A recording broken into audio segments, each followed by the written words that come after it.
الحمد لله نحمده ونستعينه ونستغفره ونؤمن به ونتوكل عليه ونعوذ بالله من شرور أنفسنا ومن سيئات أعمالنا من يهد الله فلا مضل له فلا هادي له نشهد أن لا إله إلا الله وحده لا شريك له نشهد أن سيدنا وسندنا وحبيبنا ومولانا محمد عبده ورسوله أرسله بالحق بشيرا ونذيرا داعيا إلى الله بإذنه وسراجا منيرا فقد قال الله تعالى في كلامه المجيد والفرقانه الحميد أعوذ بالله من الشيطان الرجيم بسم الله الرحمن الرحيم يا أيها الذين آمنوا هل أدلكم على تجارة تنجيكم من عذاب عليم كما قال رسول الله صلى الله عليه وسلم الدنيا مزرعة الآخر أو كما قال الله تعالى في شأن حبيب محمد صلى الله عليه وسلم إن الله وملائكته يصلون على النبي يا أيها الذين آمنوا صلوا عليه وسلموا تسليما اللهم صل على سيدنا مولانا محمد وعلى آل سيدنا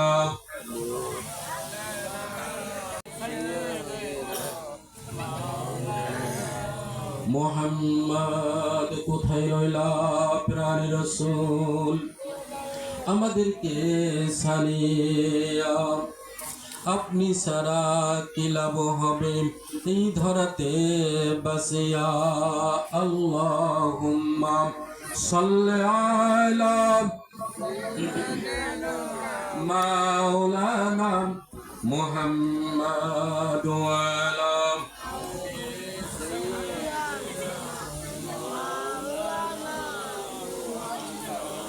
আরবের বুকে মক্কার পরে জিথাই মা আমিনার ঘর খোদার করুণা কাউসার হয়ে ঝরছে বারংবার আল্লাহুম্মা সাল্লি আলা মুহাম্মাদ ওয়া আলা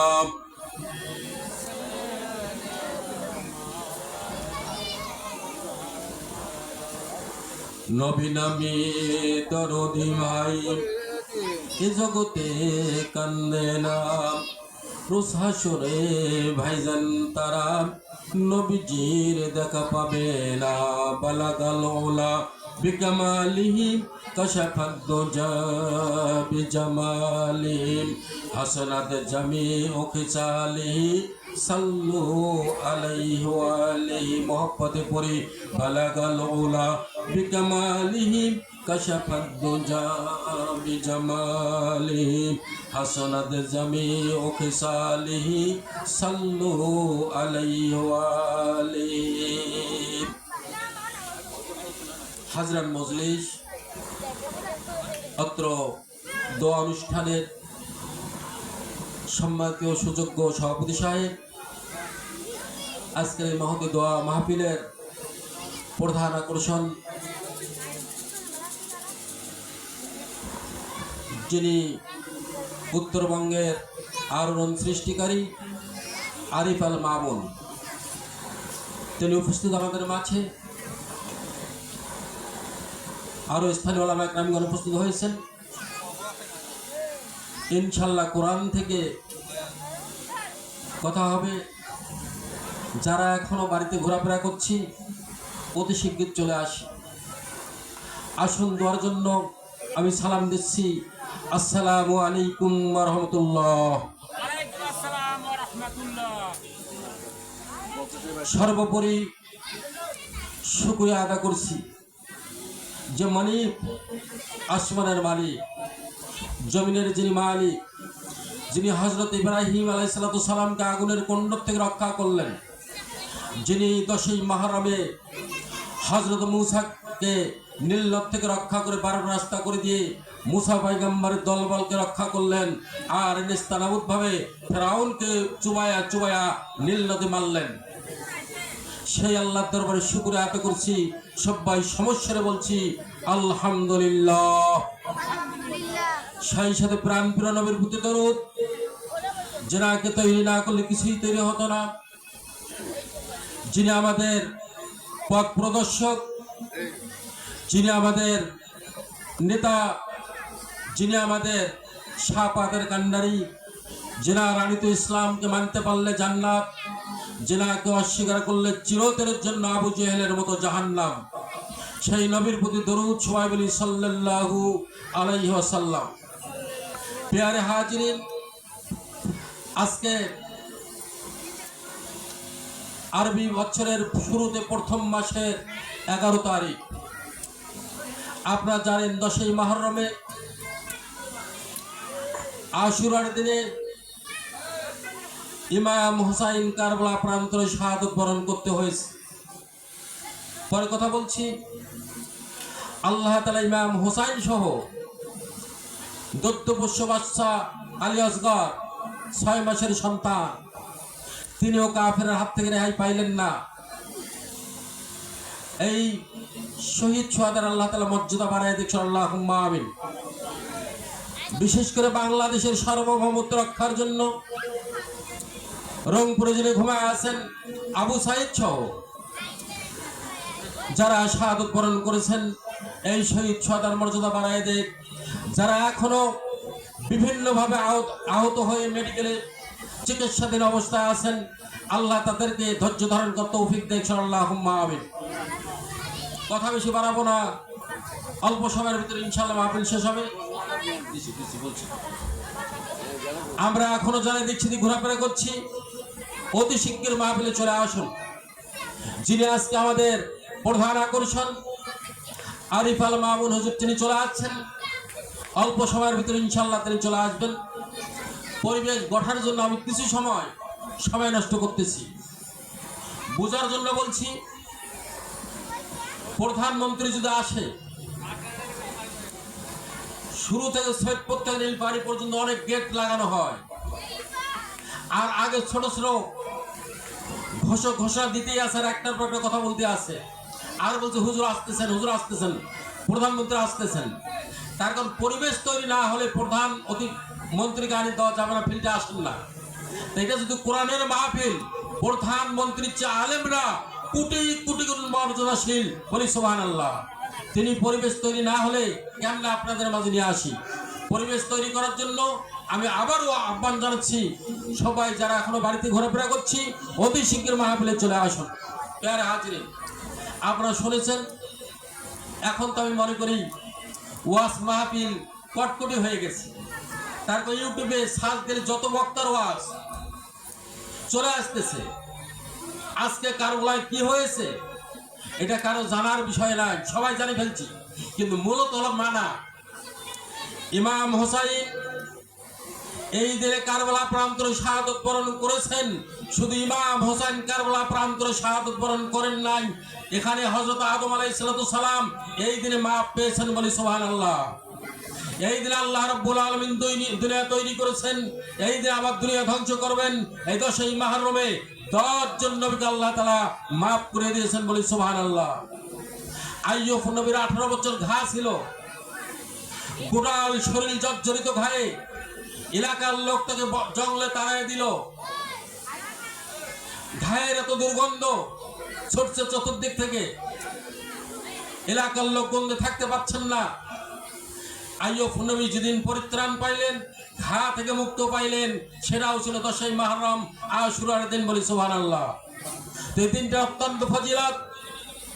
আজকে সেই 11 তারিখ। আজকে বাংলাদেশ নয়, সারা বিশ্বের মুসলমানদের প্রতিষ্ঠ থাকার দরকার আরবি মাসের দিনগুলা। কিন্তু আমরা আরবি মাস জানি না। আমরা বাংলাদেশে জন্মগ্রহণ করেছি, বাংলাও চিনি না, চিনি ইংলিশ দিয়ে আমরা পটু হয়ে গেছি, সর্বক্ষেত্রে ইংলিশ। আজকে বাংলাদেশে প্রথম হিজরির প্রথম নববর্ষ, কিন্তু দুঃখ লাগে যখন পহেলা বৈশাখ শুরু হয়ে যায়, পরনে লুঙ্গিও থাকে না আনন্দতে ঠেলায়। ইলিশ বাজার পন্থার হুর হাঙ্গামের জন্য নারী পুরুষ একাকার হয়ে যায়। কিন্তু বাংলাদেশ পহেলা বৈশাখের কোনো মূল্য নাই, পহেলা বৈশাখের কোনো দাম নাই। আজকে মুহররম আল্লাহ রাব্বুল আলামিন 4টি মাসকে হারাম হিসেবে ঘোষণা করেছেন, মর্যাদাশীল হিসেবে ঘোষণা করেছেন। 3টা পরপর মাস, জিলকদ, জিলহজ, মুহররম আর রজব, এই 4টা মাস। কয়জন জানি? প্রিয় হাজিরিন, আমরা আজকে মুহররম মাসের 11 তারিখ। আজকে এই মজলিস দোয়ার উদ্দেশ্যে বসানো হয়েছে। ইনশাআল্লাহ দোয়া হবে। আজকে শুধু ইমাম হুসাইনই নয়, এজিদ চক্রান্ত করলো। কি চক্রান্ত? ভালো করে শুনুন। রাজতন্ত্র তিনি কাম করবেন। ইমাম হুসাইন বললে এটা কখনোই সম্ভব নয়। আর ইজিদ ছিল একজন মদ্যপায়ী, কঠিন মদারু এবং নারী পিপাসু। ইমাম হুসাইন বুঝে ফেললেন না, এরকম মদারুকে কখনো মসনদে বসা যায় না, ক্ষমতা দেওয়া যায় না। প্রিয় হাজিরিন, আসুন, মুয়াবিয়া জবরদস্ত একজন সাহাবা, ওহিয়ে কাতেব, ওহি লিখতেন। তেনার এক সময় একটা রোগ হয়েছিল। আল্লাহর নবী বললেন, ও মুয়াবিয়া, তোমাকে বিবাহ করতে হবে, আর বিবাহ করতে পারলে তোমার রোগ থেকে তুমি মুক্তি পাবা। কিন্তু আমার ভয় হয় তোমার পিছানিতে আমার দুশ্মন খেলা খেলতেছে। যদি তোমাকে বিবাহের অর্ডার দেয়, হয়তো আমার দুশ্মন চলে আসবে, ইসলামের দুশ্মন চলে আসবে। আমি অর্ডার দিতে পারতেছি না। এক পর্যায়ে মুয়াবিয়া বিবাহ করলেন, আর মুয়াবিয়ার রজ্জাত সন্তান এজিদ জন্মগ্রহণ করলেন। মুয়াবিয়া সেই সময় ওই কুফাবাসীরা সেই সময় প্রেসিডেন্ট ছিলেন। তিনি প্রায় মর্মন্ষ অবস্থা, এমন অবস্থা হয়ে গেছে তিনি হয়তো আর দুনিয়াতে থাকবেন না। তখন দায়িত্ব দিল তার ছেলে ওই এজিদকে। প্রিয় হাজিরিন, পূর্বের অনেক ঘটনা আছে। আল্লাহর নবী জনাবে মুহাম্মদ রাসূলুল্লাহ সাল্লাল্লাহু আলাইহি সাল্লামের নাতি ইমাম হুসাইন ছোট মানুষ, হাসান ছোট মানুষ। ঈদের দিন সকালবেলা মাকে বলল, মা, আজকে আমাদের বন্ধুরা নতুন কাপড় পরে ঈদগাহে যাচ্ছে, আমাদের কি নতুন কাপড় নাই? মা ফাতিমা খাতুনে জান্নাত ছেলেদেরকে সান্ত্বনা দিতে যাইয়া বললেন, বাবারে যাও যাও, ঈদের মহে তোমার গোসল করে আসো, কিছুক্ষণ পর হয়তো দর্জি তোমার নতুন কাপড় দিয়া যাবে, যাও যাও তাড়াতাড়ি চলে যাও, গোসল করে আসো।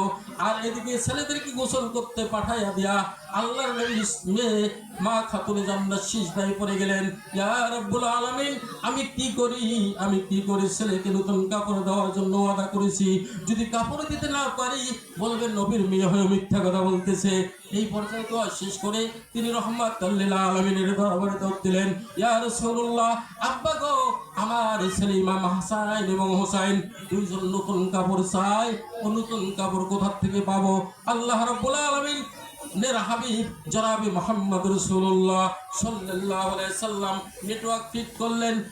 মোবাইল শুরু করে দিলেন, আল্লাহ রাব্বুল আলামিনের কাছে নেটওয়ার্ক ফিট করে দিলেন, বললেন রব্বুল আলামিন আমার নাতি দয়ের জন্য নতুন কাপড়ের প্রয়োজন। জিবরাইলকে ডাক দিলেন, জিবরাইল যা যা জান্নাতে দুইটা কাপড় নিয়ে যাও, একটা নীল বর্ণের আর একটা লাল বর্ণের কাপড় নিয়ে যাও, প্যাকেট করে দিয়ে দাও আমার নাতি ইমাম হুসাইন এবং হাসানকে যাতে দিতে পারি। জিবরাইলকে জানিয়ে দিলেন, জিবরাইল যা যা কারবালার কিছু মাটি লাল জামার ভিতর মিশায়া দাও। জামা চলে আসলো, ইমাম হুসাইন এবং হাসান নানার দরবারে চলে আসছেন। দাদু ভাই কে কোনটা নেবে, নানা ভাই কে কোনটা নেবে? এমন হাসান নিল নীল রঙের জামাটা আর হুসাইন নিল লাল রঙের জামা। বলি সুবহানাল্লাহ। লাল রঙের জামা নিল।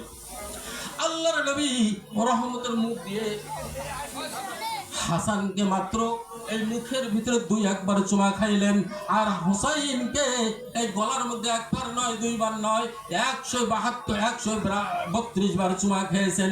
বলি সুবহানাল্লাহ। হাসান বললেন, মা তোমার আব্বারা কি ইনসাফের লোক, কিন্তু আমাকে চুমা দিল 2 একবার আর আমার ছোট ভাইকে বারবার চুমা দিচ্ছে, কারণটা কি?